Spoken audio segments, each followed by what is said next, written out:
Hi, this is Stephen Lynn, the principal of Fort Zeller Elementary School, and we are kicking off our third episode of We're All in This Together with the surreal times in which the schools are closed. We thought it would be a great idea to bring out some of our wonderful teachers to share a little bit about what life is like in the remote learning and teaching world. And I know that all of our teachers have words of encouragement and support, not just for our kids, but for our parents and families as well. So today, to join us, we have a wonderful first grade teacher. Many of you guys know her, Miss McDonnell. Miss McDonnell, will you wave and say hello? Hi, everybody. So tell us, we've joked a lot with teachers about how nothing in our training, in our teaching prep courses, have anticipated the situation we're in right now. And so all of our training has been in the standard classroom. How are you making sense of this calling of a teacher right now when you can't even be in the classroom? Well, it's definitely hard. I mean, this is my 24th year in a classroom, and in those 24 years, I've seen a lot of things. I have never experienced anything like this, and I think you used the term surreal, which is exactly what I was thinking. It's surreal. It's not like anything I've ever experienced. My head knows that the social distancing and the social learning is for everybody's health and safety, but my heart misses my first graders and all the kids in our building. And I call our classroom community my first grade family, because we really are. It's when you are spending 7 hours a day, 5 days a week together, it really does become like your family, and we learn so many things about each other. I mean, my students know about my family, they know about my dogs, and I've learned so many things about them.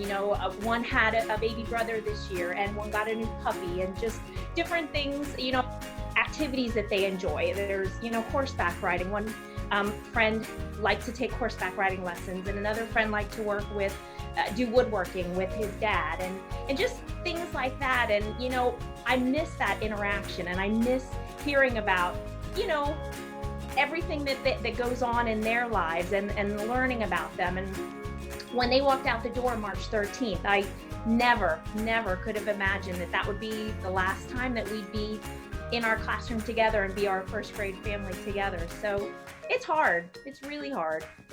Just listening to you, from the outside looking into schools, oftentimes we think about math, reading, science, social studies, writing. But you can argue that the most important service that we offer our children is love and care and support.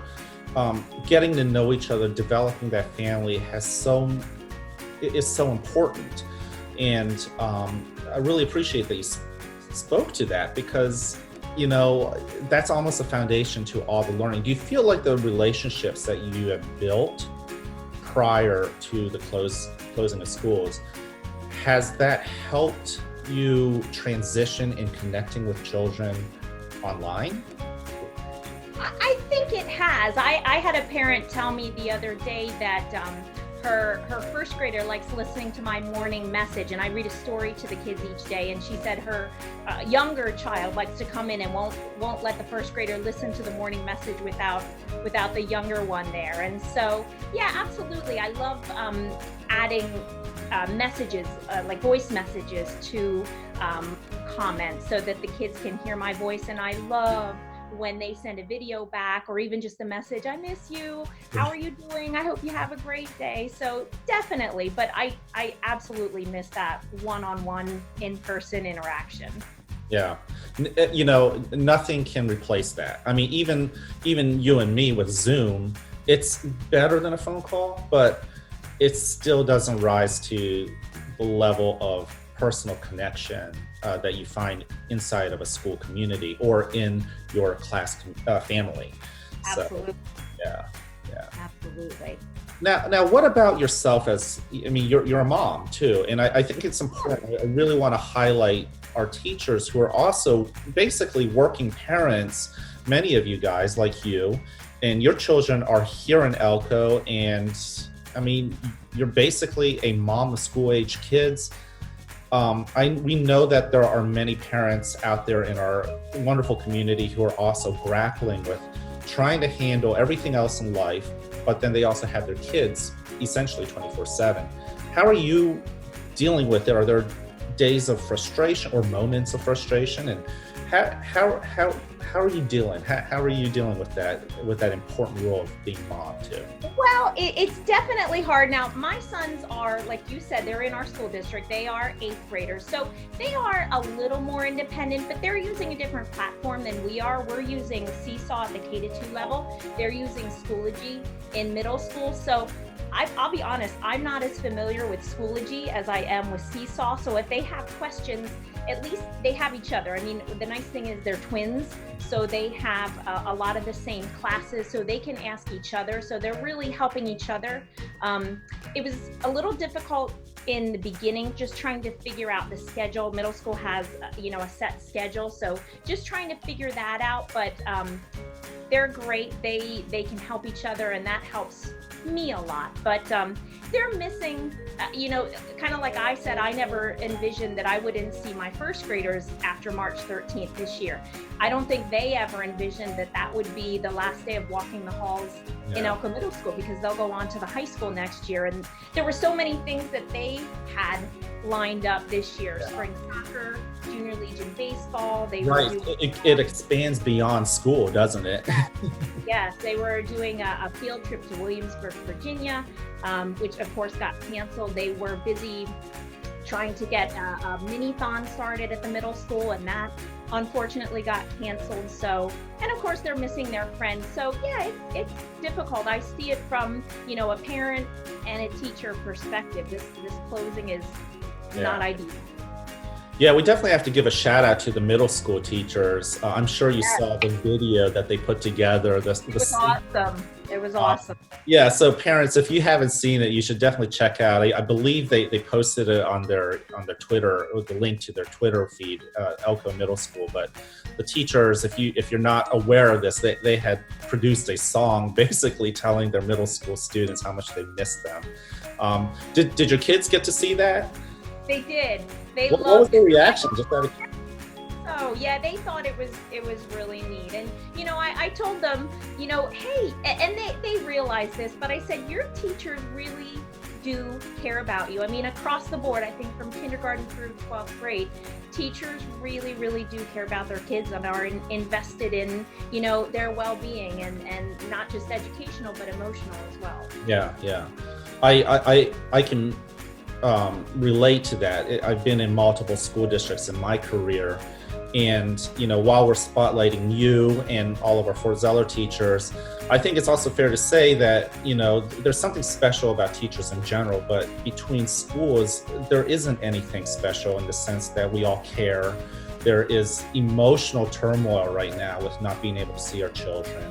And yes, the academics is important. We really, that's part of our mission, but we know that our kids can't learn to their fullest potential when they don't have that human connection that we are quite good at offering to our children. So that's tough. And I will say it's tough as a principal too, just not seeing them. It's hard not seeing you in person, like always. We can't have our Penn State chats. We can't have our Penn State chats. I actually wore my Penn State cap for the interview with Miss Yoakum, but today is actually Earth Day. Check this shirt out. May the forest be with you.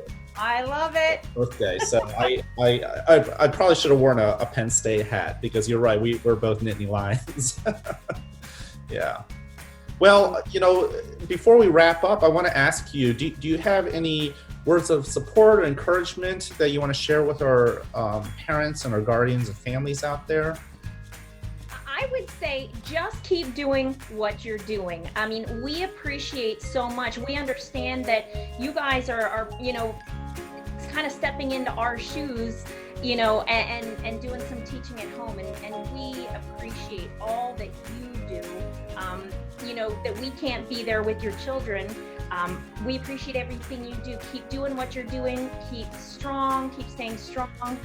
Stay positive. And one thing I would say is enjoy this unexpected time with your family. You know, in a normal, if life was kind of going on as normal, we would be completely wrapped up with sports and just regular everyday life. But we've got to do things like take hour-long walks each day and have a meal together each night, which would never happen in sports season. So while it's unexpected, I'd say enjoy this time together.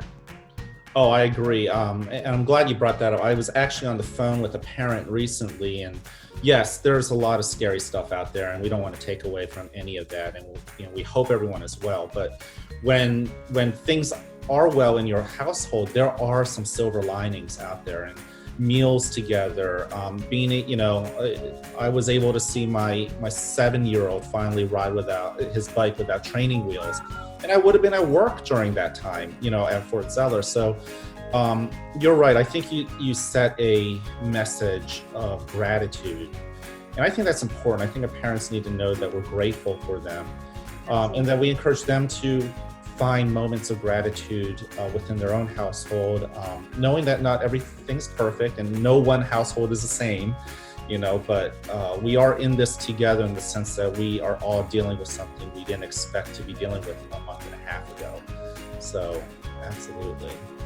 Yeah. Well, thank you. Thanks parents for everything you're doing. We appreciate it.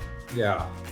And I want to say the same thing. Thank you, parents, for everything you guys do. It's not easy, and I am also a parent of school-age kids. Miss McDonnell is as well, and there are days. I'm sure you feel this way too, Miss McDonnell, where you push out an assignment, but then for me downstairs, I have my 7-year-old, having a meltdown over wanting, it's like he's over the iPad, and he's in a different school system, but they're on Seesaw too, and it's hard, and kids sometimes would rather listen to a teacher before they listen to mom and dad, and that's natural too. So it is. Yeah. It is. What I try to tell you, Miss McDonnell, and all our teachers, and I would probably say that I should say the same thing to our parents, is that nobody's expecting perfection. I think that we are just expecting a good, solid effort, and it's important to lean on each other too. So, well, thank you, parents, for joining us again. Thank you, Miss McDonnell, for joining us in this third episode of We're All in This Together. As I've shared before, you can check out this and other episodes on our Principal Fort Zeller. That's the name of the channel on YouTube. Again, that's Principal Fort Zeller. And then our wonderful PTO has offered to continue to post these episodes on the Fort Zeller PTO Facebook page. So we encourage you to check this episode out as well as other episodes. And again, we love you guys. We support you. And as Miss McDonnell kind of said in her own words, there are moments of gratitude we hope that you also are able to find. We'll get through this together, and hopefully we'll be back together physically as a school sooner than later. All right. Thank you so much. You want to wave bye, Miss McDonnell? Bye.